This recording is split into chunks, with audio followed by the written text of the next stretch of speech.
사람들이 다 메시아가 누군가에 대한 관심이 컸습니다. 요한의 제자들조차도 요한을 향해서 메시아이신가, 그리스도 아니신가 라고 하는 궁금증을 가지고 있었습니다. 또한 많은 유대인들도 네가 도대체 누구냐? 세례 요한에 대해서 물었습니다. 어찌 네가 세례를 베푸느냐? 라고 하는 그러한 질문으로 이들도 예수 그리스도 오시기 전에 세례 요한을 향하여 메시아인가 궁금해했습니다. 이러한 상황 속에서 요한은 자기를 드러내지 않습니다. 그리고 20절에 나는 아니다, 나는 메시아가 아니다, 단호하게 선을 긋습니다. 여러분, 우리가 어떤 때 분명해야 할 때가 있습니다. 가만히 있으면 중간 간다고 하는 건 우리가 신앙에 적합한 표현, 단어 아닙니다. 오늘 세례 요한은 사람들이 자기를 메시아라고 생각할 수도 있고 또 그렇지 않으면 뭐 아닌 거지 뭐 이렇게 넘어갈 상황이면서 존경을 받을 수 있을 것입니다. 그러나 오늘 나는 아니다라고 하는 말로 단호하게 자신은 메시아가 아님을 분명하게 밝힙니다. 그리고는 34절에 예수를 향하여 그가 하나님의 아들 그리스도시다. 또 예수님은 요한복음 전체를 통해서 내가 뭐뭐시다, 내가 빛이다, 내가 생명이다, 내가 뭐다, 이런 식으로 내가 그리스도이심을 밝히고 있습니다. 오늘 처음 시작은 제자를 세우는 일로 역사는 시작되어집니다. 요한복음은 전도의 내용입니다. 요한이 자기가 데리고 있는 여러 제자 중에 있겠지만 두 제자에게 오늘 하나님의 어린 양이로다 예수를 전합니다. 자기 제자에게 예수를 증거하게 됩니다. 그리고 오늘 그 두 제자, 한 사람은 이름을 밝히지 않습니다만 하나는 안드레라고 하는 제자인데 그 예수를 만나게 되고 예수님은 또 그 둘에게 와서 봐라 그렇게 이야기하게 됩니다. 그 다음 날 하루 지나고 안드레는 자기의 형 시몬에게 가서 내가 메시아를 만났다. 둘이 봤으니까 우리가 메시아를 만났다 그렇게 전하게 됩니다. 그리고 오늘 이제 오후에 말씀드릴 뒤에 부분에 보면 뭐 빌립, 나다네엘 이런 사람들이 와서 예수를 보라 그렇게 전함으로 이제 예수님 이후에 기독교의 역사가 다른 사람들에게도 증거되어지게 됩니다. 그러니까 오늘 처음이에요. 예수님 앞에 요한의 제자 두 사람이 와서 요한의 전도를 받고 예수님이 와서 보라 하는 그 모습을 보고 하루를 지내면서 이제 예수님의 제자가 되는 그러한 내용입니다. 오늘 이 두 제자에게 이 사람이다, 이 사람이 메시아다 그렇게 증언하게 되고 마지막 요한복음은 20장에 예수 그리스도가 하나님 아들 그리스도이심을 믿게 하기 위하여 이 글을 썼다라고 말씀하므로 성경이 또 요한복음이 말씀이 육신이 되어 이 땅에 오신 예수 그리스도를 전하고 있습니다. 여러분, 우리가 평생 예수를 믿으며 오늘 이제 처음 제자를 선발하는 이 모습을 본다면 우리가 어디 회사에 들어가도 입사를 하면 인터뷰를 하지 않습니까? 또 시험도 봐야 하지 않겠습니까? 그런데 예수님을 믿겠다고 하는 이들 속에 처음으로 예수님이 그들에게 하신 일성은 랍비여 어디 계시니까? 라고 하는 물음에 와서 보라 라고 하는 말로 시작되어집니다. 와서 봐야 된다는 얘기죠. 뭐 이런저런 설명할 거 없이 와서 보라. 그 얘기는 예수님 어디 삽니까? 집이 어떠십니까? 그런 정도를 넘어서서 너도 하나님 안으로 들어와라. 하나님 품 안에, 이건 18절에 있는 말씀인데 그의 집은 하나님의 품이고 하나님 품 안으로 들어오라 라고 하는 초대의 말씀입니다.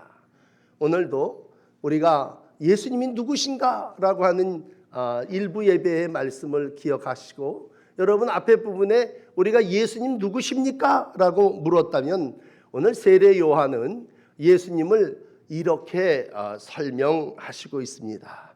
하나님의 어린 양이로다.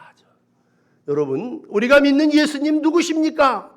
그랬을 때 마지막 선지자로 이 땅에 와서 예수님 메시아이심을 증거했던 세례 요한의 이 말에 주목하셔야 됩니다.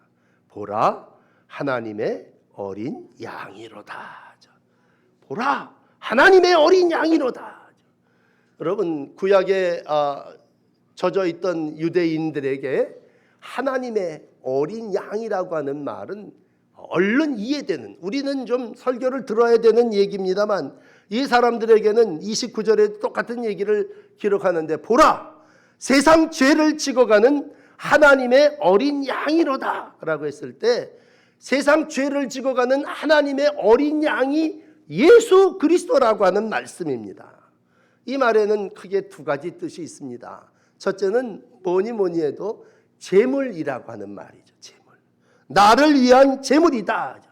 양은, 어린 양은 뭡니까? 그랬을 때 어린 양은 제물입니다. 여러분 세례 요한은 제사장 집 아들이고 자기도 제사장이었어요. 그렇기 때문에 유월절 어린 양 뭐 더 설교할 거 없습니다. 예수님이 유월절 어린 양으로 이 땅에 오셨다라고 하는 말씀은 나를 위한 제물로 이 땅에 오셨다라고 하는 것입니다. 좀 설명을 드린다면 구약의 출애굽기에 보면요 10가지 재앙을 내리는 하나님의 재앙이 있습니다. 지금 같은 이런 전염병 정도가 아니라 장자가 죽는 재앙이 10번째 재앙입니다. 출애굽기 12장 13장에 기록된 내용을 보면 그때 집집마다 어린 양을 잡아서 문설주에 바르게 됩니다. 하나님의 말씀이었죠. 그런데 그 어린 양의 피를 잡아 문설주와 임방에 바른 집들은 유월했습니다. 건너뛰었다는 얘기예요. 넘어섰어. 패스 오버라고 하는 말을 쓰는데 유월절 어린 양은 이스라엘을 구원하기 위한 하나님의 작업 중에 너희가 어린 양의 피를 집에다 바르면 집에 재앙이 건너뛰리라. 그게 유월절 어린 양입니다. 참 놀라운 사실은요. 뒤에 들리는 이야기입니다만 예수를 믿어야 하는 이스라엘 백성 중에서도 무슨 양의 피를 바른다고 그 집이 무슨 재앙에서 벗어나 그리고 안 바른 사람이 있다면 그 집엔 재앙이 내렸습니다. 뒤집어서 애굽 사람이라 할지라도 구원받을 수 없는 사람들인데 귀동냥에서 유대인들이 하는 말을 듣고 그래? 그리고 혹시나 해서 유월절 어린 양을 자기의 집에 발랐다면 그 집은 재앙에서부터 구원함을 받았습니다. 그러므로 유월절 어린 양이라는 것은 재앙에서, 죄에서 건짐, 구원을 받았다고 하는 확실한 증거입니다. 그래서 뛰어넘어 구원을 받았다라고 했을 때 여러분 우리가 제일 심각하게 생각하는 전염병의 재앙이 우리 가운데 임할 때 우리가 이 재앙에서 어떻게 구원함을 얻을 수 있겠느냐라고 생각한다면 오늘 하나님께서 보라 하나님의 어린 양이로다 라고 하는 말씀으로 어린 양의 보혈로 우리가 구원함을 얻게 되는 줄을 믿습니다. 이건 내가 무슨 의롭게 살았냐, 내가 어떤 악을 행했느냐, 내가 몹쓸 죄를 지었느냐 이런 문제가 아니올시다.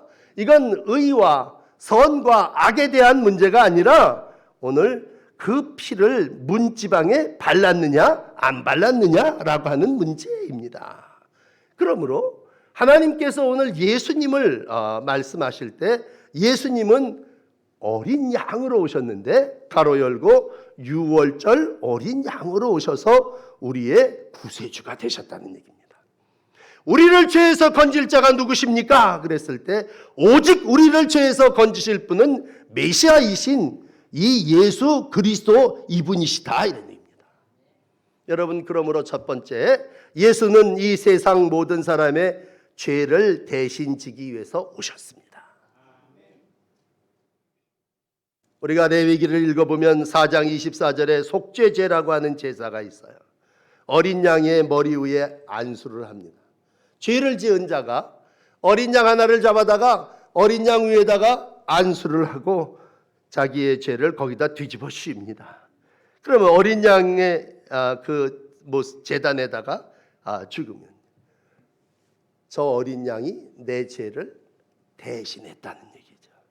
대속이라고 하는 말을 쓴다면 예수님은 누구십니까? 대속물로 이 땅에 오신 분이십니다. 바울은 이 진리를 고린도전서 5장 7절에 이렇게 말합니다.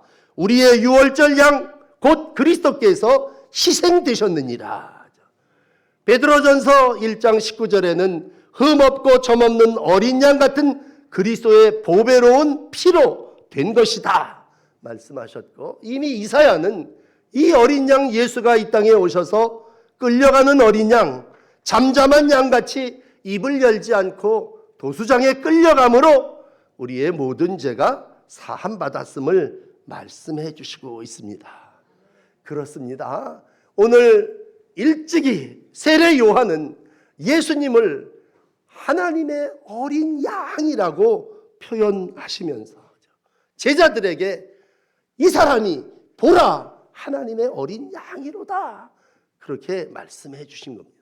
그 두 제자가 이제는 말을 갈아타는 거죠. 나는 이제 오늘까지는 세례 요한의 제자였는데 이제 하룻밤 예수님하고 함께 잠자면서 그이가 메시아다.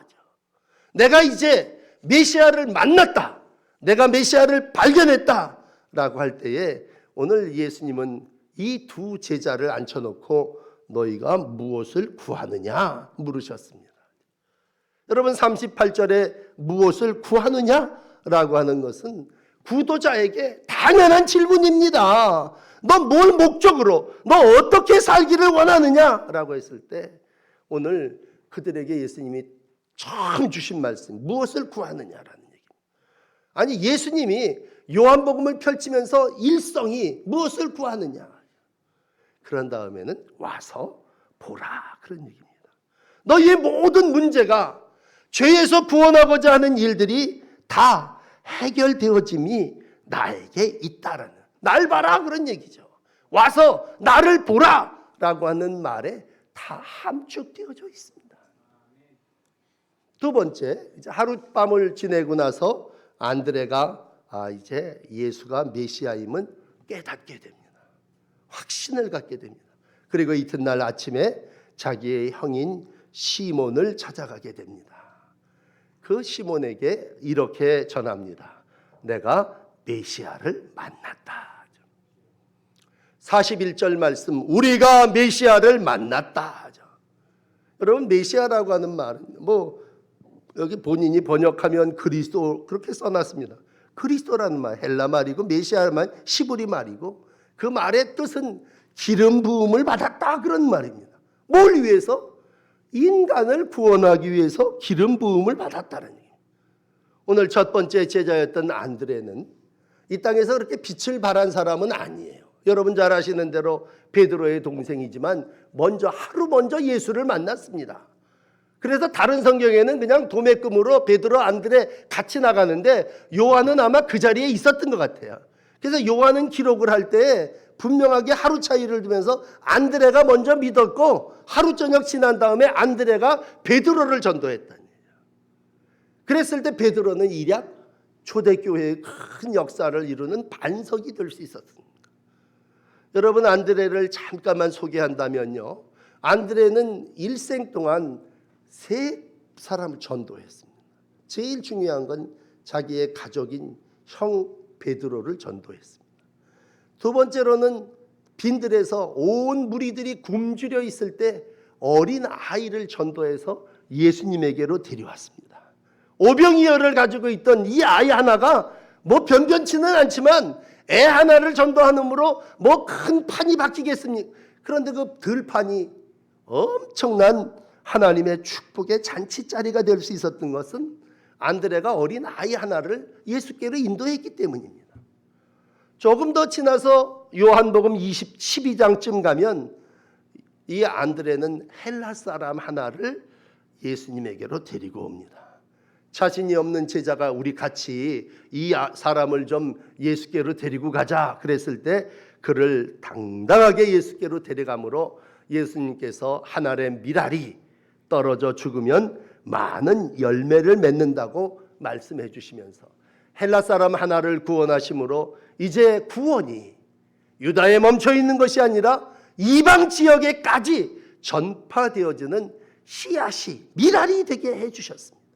그러니까 여러분, 안드레라고 하는 사람은요, 큰 업적이 있는 사람은 아니에요. 그냥 형 전도하고 애 전도하고 이방 사람 하나 전도했지만 가족을 구원한 사람, 어린아이 하나를 통해서 굶주린 많은 백성들을 먹일 수 있게 한 사람, 그리고 이방 백성이 하나님 앞에 나올 수 있는 길을 열어준 중요한 역할을 한 사람입니다. 오늘 그의 일성, 우리가 메시아를 만났다라는 얘기입니다. 와서 보라, 내가 경험한 메시아를 형도 함께 경험하기를 원한다, 그런 얘기입니다. 그리고 이가 메시아다. 여러분, 어저께까지 선생으로 모셨던 세례 요한은 나는 메시아가 아니다 그랬습니다. 그런데 오늘 요한은 예수님을 만나고 나서 예수가 메시아다 이렇게 선포했습니다. 그 얘기는 뭐예요? 그 당시에 살고 있던 모든 사람들이 정말 세례 요한이 메시아가 아닌가? 그런 생각을 하고 있을 때입니다. 그리고 모든 사람들이 여러 가지 사상에 이런 사상도 있었나? 라고 의심하고 있을 때입니다. 그럴 때 안드레는 분명하게 예수가 메시아다, 예수가 그리스도시고 예수가 그 일을 위하여 기름 부은 자, 예수가 우리를 죄에서 구원할 자라고 하는 시인이 있게 됩니다. 여러분, 1장 12절에 영접하는 자에 대한 말씀도 있습니다만 우리가 영접하는 것으로 끝나는 게 아니라 중요한 건 시인입니다. 마태복음 10장 32절에도 나를 시인하면 하늘에 계신 내 아버지 앞에서 그를 시인할 것이다. 거꾸로 디모데후서 2장 12절에는요, 우리가 주를 부인하면 주도 우리를 부인할 거다. 결국 신앙의 삶은 뭡니까? 처음 제자들이 시인하는 겁니다. 이분이 메시아이십니다, 와서 보십시오 라고 했을 때 오늘 이러한 안드레의 전도로 하나님의 나라는 이 땅에 확장되었고, 오늘도 메시아이신 예수님은 이제 사역을 제자들과 함께 본격적으로 이루어 나가게 됩니다. 오늘 세 번째 여러분들에게 소개해드리는 게바, 안드레의 인도를 받아서 나오게 됩니다. 오늘 그가 안드레 동생의 전도를 받아서 예수께로 올 때요, 예수님이 그를 보셨습니다. 주목하셨습니다. 좋은 말로 눈여겨보셨습니다. 여러분, 예수님은요, 오늘 한 생명이 우리 가운데로 나오면 그를 주목하시고 그를 바라보십니다. 그래서 요한의 아들 시몬이 자기에게로 오는 것을 보시고 장차 게바라 하리라 말씀하셨습니다. 여러분, 사람의 미래를 볼 수 있습니까? 사람이 사람의 미래를 본다면 아마 그 사람은 큰 선지자라고 할 겁니다. 그런데 오늘 많은 사람들에게 예수는 인간의 몸으로 입고 오셨지만 그가 하나님의 아들이심을 뭘로 증거할 수 있습니까? 그는 베드로가 게바가 오는 걸 보고 그 게바를 보시고 그의 미래를 말씀하셨습니다.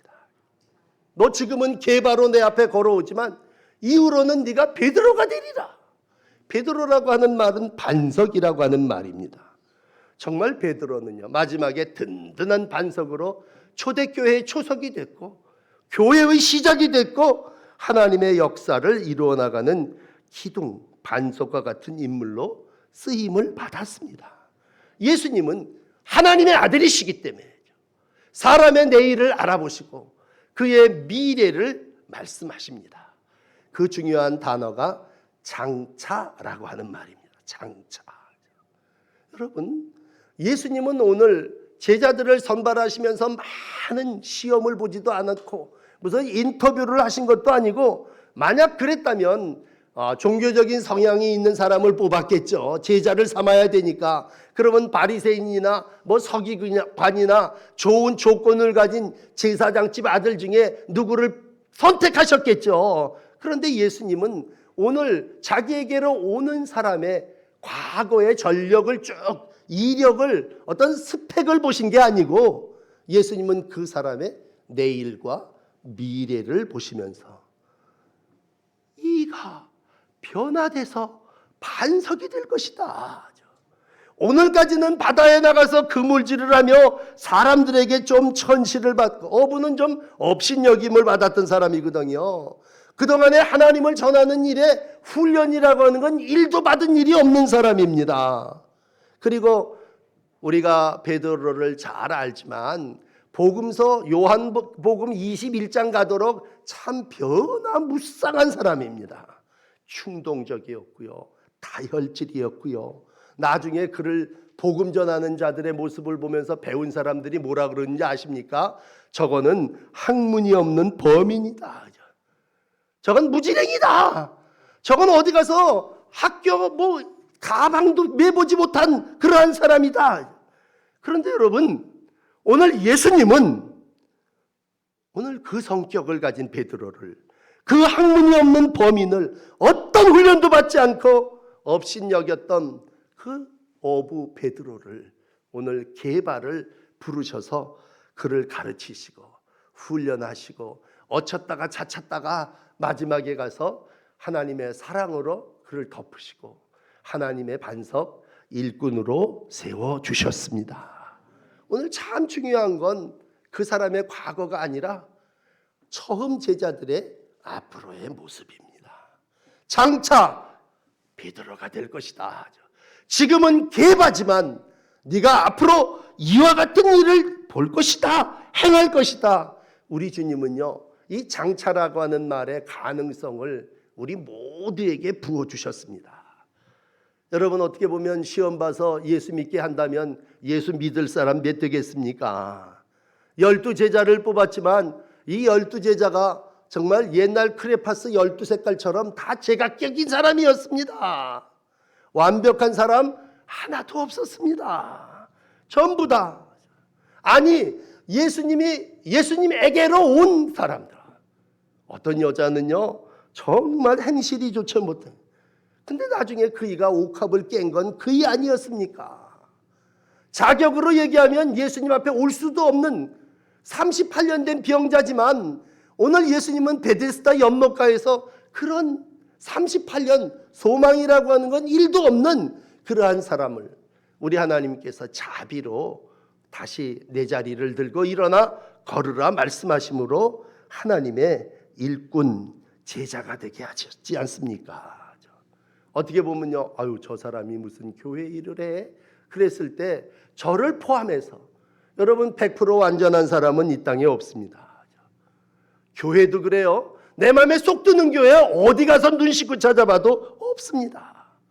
그러나 분명한 건 오늘 예수님이 우리를 부르신 것처럼 예수님이 교회를 세우신 것처럼 장차 이렇게 되리라 라고 하는 소망으로 예수님은 제자들을 픽업하셨고 하나님의 나라를 이 땅에 이루신 줄을 믿습니다.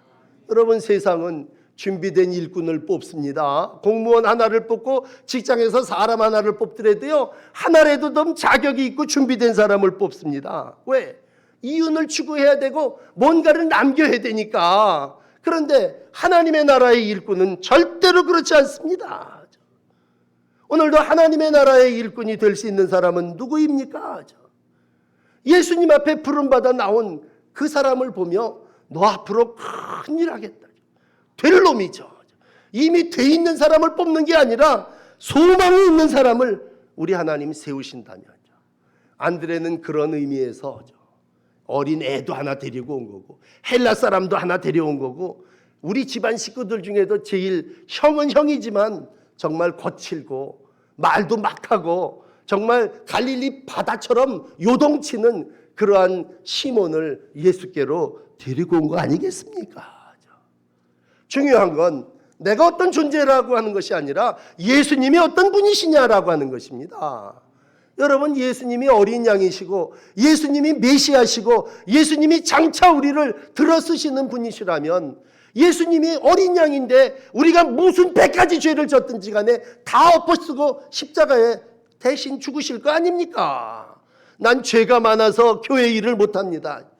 그건 우리의 얄싹한 핑계죠. 하나님은 어린 양으로 우리의 모든 죄를 다 뒤집어쓰고 우리의 대성물이 되셔서 이 땅에 오신 분이십니다.